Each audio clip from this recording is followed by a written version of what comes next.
Inabot tayo ng aberya dito sa Startol. Naubusan ng gas itong ating 4G63 na owner type Jeep. Buti na lang ay malapit na tayo sa exit. Napapaisip ba kayo mga boss kung bakit nandito na naman itong ating 4G63 na owner type Jeep? Tingin nyo mga boss, ano kayong dahilan kung bakit nandito na naman to? Siyempre, pinaglomi ko muna mga taga-Tondo. Ayan nga nag-enjoy sila sa ating lomi. At siyempre, dito ko sila dinala sa aking kakilala. Ito si PJ, yan, siya may-ari ng PJs.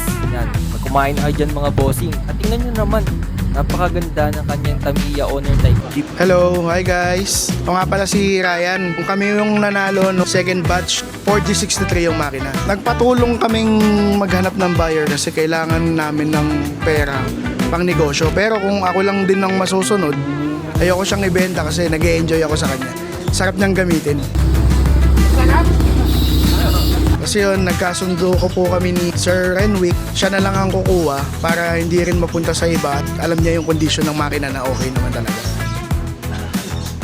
So yun nga, kailangan kasi namin ng pera para sa business namin. Iparapol man siya ulit, sana yung mananalo, alagaan din kagaya ng pag-aalaga namin. Boss, thank you. Bossing, pag ano,